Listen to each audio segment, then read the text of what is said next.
ಜೈ ರಾಮಕೃಷ್ಣ. ನಮಸ್ತೆ. ಯುಗಾವತಾರ ಶ್ರೀರಾಮಕೃಷ್ಣ ಗ್ರಂಥಾಧ್ಯಯನಕ್ಕೆ ತಮ್ಮೆಲ್ಲರಿಗೂ ಸ್ವಾಗತ.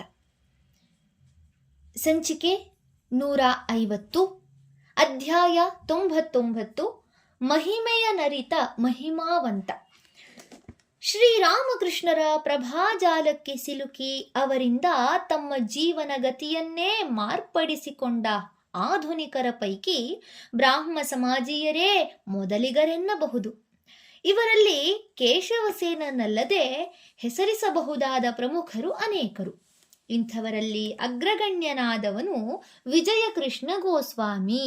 ಇವನು ಶ್ರೀ ಚೈತನ್ಯ ದೇವನ ಸಂಗಡಿಗನಾದ ಅದ್ವೈತ ಗೋಸ್ವಾಮಿಯ ವಂಶಸ್ಥ.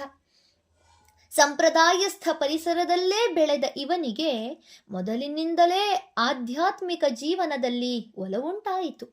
ಆ ಕಾಲದ ಹಲವಾರು ಜಿಜ್ಞಾಸುಗಳಂತೆ ಇವನು ದೇವೇಂದ್ರನಾಥ ಟಾಗೋರರ ಸಂಪರ್ಕಕ್ಕೆ ಬಂದ. ಅನಂತರ ಕೇಶವಸೇನನಿಂದ ಬಹುವಾಗಿ ಆಕರ್ಷಿತನಾಗಿ ಬ್ರಾಹ್ಮ ಸಮಾಜದೊಂದಿಗೆ ನಿಕಟ ಸಂಪರ್ಕವನ್ನು ಬೆಳೆಸಿಕೊಂಡ. ಇದರ ಪರಿಣಾಮವಾಗಿ ತನ್ನ ಬ್ರಾಹ್ಮಣ್ಯದ ಹೆಮ್ಮೆಯನ್ನೂ ಸಮಾಜಸ್ಥರ ಮನ್ನಣೆಯನ್ನೂ ತ್ಯಜಿಸಬೇಕಾಯಿತು. ಆದರೂ ಸತ್ಯಾನ್ವೇಷಣೆಯ ಒಂದೇ ಹಂಬಲದಿಂದ ಇತರೆಲ್ಲ ಆಮಿಷಗಳನ್ನು ಬದಿಗೊತ್ತಿ ಬಂದು ಬ್ರಾಹ್ಮ ಸಮಾಜದ ಕಟ್ಟಾ ಸದಸ್ಯರಲ್ಲೊಬ್ಬನಾದ. ಆದರೆ ಕೂಚ್ ಬಿಹಾರ್ ವಿವಾಹ ಪ್ರಸಂಗದಲ್ಲಿ ಅವನು ಸತ್ಯಕ್ಕಾಗಿ ತನ್ನ ಗುರುಸ್ವರೂಪನಾದ ಕೇಶವನಿಂದಲೂ ದೂರವಾಗಿ ಸಾಧಾರಣ ಬ್ರಾಹ್ಮ ಸಮಾಜದ ನಾಯಕನಾದ. ನಿಷ್ಠಾವಂತ ಸಾಧಕನಾದ ವಿಜಯಕೃಷ್ಣನಲ್ಲಿ ಭಗವತ್ ಸಾಕ್ಷಾತ್ಕಾರದ ಹಂಬಲ ನಿರಂತರವಾಗಿ ತುಡಿಯುತ್ತಿತ್ತು. ಈ ವೇಳೆಗೆ ಅವನಿಗೆ ಶ್ರೀರಾಮಕೃಷ್ಣರ ಪರಿಚಯವಾಗಿ ಆ ಹಂಬಲ ಮತ್ತಷ್ಟು ಭುಗಿಲೆದ್ದಿತು. ಅವರ ವ್ಯಕ್ತಿತ್ವ ಅವನನ್ನು ಸಂಪೂರ್ಣ ಸೆರೆ ಹಿಡಿಯಿತು. ಶೀಘ್ರದಲ್ಲೇ ಇಬ್ಬರೂ ಪರಮಾಪ್ತರಾದರು. ಶ್ರೀರಾಮಕೃಷ್ಣರನ್ನು ಕಾಣಲು ಅವನು ಸಮಯವಾದಾಗಲೆಲ್ಲ ದಕ್ಷಿಣೇಶ್ವರಕ್ಕೆ ಬರಲಾರಂಭಿಸಿದ. ಅವರ ನಿರ್ದೇಶನದಲ್ಲಿ ತನ್ನ ಸಾಧನೆಗಳನ್ನು ತೀವ್ರಗೊಳಿಸಿದ. ಅವನಿಗೆ ಅನೇಕ ಆಧ್ಯಾತ್ಮಿಕ ಅನುಭವಗಳೂ ಆದುವು. ಬ್ರಾಹ್ಮ ಸಮಾಜದ ಪ್ರಭಾವದಿಂದಾಗಿ ಅವನು ಭಗವಂತನ ವಿವಿಧ ರೂಪಗಳ ಕಲ್ಪನೆಯನ್ನು ಮೌಢ್ಯವೆಂದು ಪರಿಗಣಿಸಿದ್ದ. ಆದರೆ ಅವೆಲ್ಲವೂ ಸತ್ಯವೆಂಬುದನ್ನು ಈ ಅನುಭವಗಳು ಅವನಿಗೆ ತಿಳಿಸಿಕೊಟ್ಟವು. ಶ್ರೀರಾಮಕೃಷ್ಣರ ವಿಷಯದಲ್ಲಿ ಅವನ ಭಕ್ತಿ ವಿಶ್ವಾಸ ದಿನದಿನಕ್ಕೂ ಹೆಚ್ಚುತ್ತಾ ಬಂದಿತು. ಅವರ ಮಹಿಮೆಯನ್ನಾತ ಸ್ಪಷ್ಟವಾಗಿ ಅರಿಯಲಾರಂಭಿಸಿದ. ಕಂಡವರೊಡನೆಲ್ಲ ನೀವು ಶ್ರೀರಾಮಕೃಷ್ಣ ಪರಮಹಂಸರನ್ನು ಕಂಡಿದ್ದೀರಾ? ಭಾರತದ ಅತಿ ದೊಡ್ಡ ಮಹಾತ್ಮರವರು ಎನ್ನುತ್ತಿದ್ದ. ಅಷ್ಟೇ ಅಲ್ಲ, ಈ ನಿಚ್ಚಳ ಸತ್ಯವನ್ನಿನ್ನೂ ಅರಿಯದವರ ಮೌಢ್ಯಕ್ಕಾಗಿ ಮರುಗುತ್ತಿದ್ದ. ಶ್ರೀರಾಮಕೃಷ್ಣರ ಮುಂದೆಯೇ ಅವನೆನ್ನುತ್ತಿದ್ದ, ನಮ್ಮ ಭಾಗ್ಯ, ದಕ್ಷಿಣೇಶ್ವರವು ಕಲ್ಕತ್ತಕ್ಕೆ ಇಷ್ಟು ಹತ್ತಿರದಲ್ಲಿದೆ.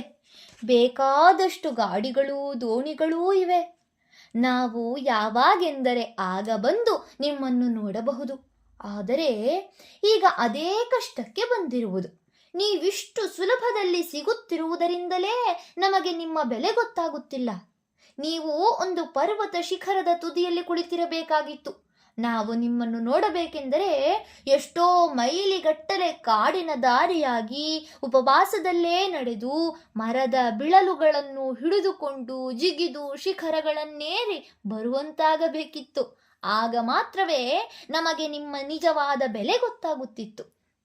ಈಗೇನಾಗಿದೆ ಎಂದರೆ, ನಿಮಗಿಂತ ಒಳ್ಳೊಳ್ಳೆಯ ಎಷ್ಟೋ ಗುರುಗಳೆಲ್ಲ ದೂರದ ಸ್ಥಳಗಳಲ್ಲಿರಬೇಕು ಎಂದು ನಾವು ಭಾವಿಸುತ್ತೇವೆ.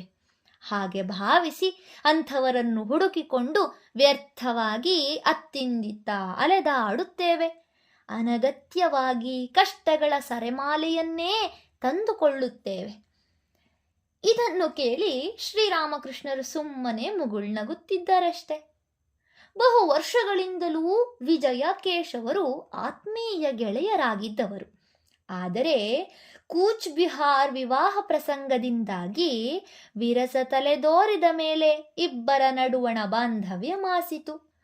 ಒಬ್ಬರೊಡನೊಬ್ಬರು ಮುಖ ಕೊಟ್ಟು ಮಾತನಾಡುವುದು ನಿಂತಿತು. ಆದರೆ ಇವರಿಬ್ಬರಿಗೂ ಶ್ರೀರಾಮಕೃಷ್ಣರು ಬೇಕು, ಶ್ರೀರಾಮಕೃಷ್ಣರಿಗೆ ಇಬ್ಬರೂ ಬೇಕು.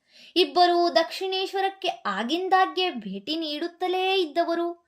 ಆದ್ದರಿಂದ ಒಂದಿಲ್ಲೊಂದು ದಿನ ಇವರಿಬ್ಬರ ಸಮಾಗಮ ಏರ್ಪಡಲೇಬೇಕಿತ್ತು. ಕಡೆಗೊಂದು ದಿನ ಅದು ಏರ್ಪಟ್ಟಾಗ ಆ ಸನ್ನಿವೇಶಕ್ಕೆ ಸಾಕ್ಷಿಯಾಗಿದ್ದ ಮಾಸ್ಟರ್ ಮಹಾಶಯ ತನ್ನ ಸುಪ್ರಸಿದ್ಧ ದಿನಚರಿಯಾದ ಶ್ರೀರಾಮಕೃಷ್ಣ ವಚನ ವೇದದಲ್ಲಿ ಅದನ್ನು ಸುಂದರವಾಗಿ ಬಣ್ಣಿಸಿದ್ದಾನೆ. ಧನ್ಯವಾದಗಳು. ಮುಂದುವರಿದ ಭಾಗವನ್ನು ಮುಂದಿನ ಸಂಚಿಕೆಯಲ್ಲಿ ನೋಡೋಣ.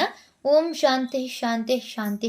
ಹರಿ ಓಂ ತತ್ಸತ್. ಶ್ರೀರಾಮಕೃಷ್ಣಾರ್ಪಣಮಸ್ತು. ಸರ್ವೇ ಜನ ಸುಖಿನೋ ಭವಂತು. ಜೈ ಶ್ರೀಮಾತಾ.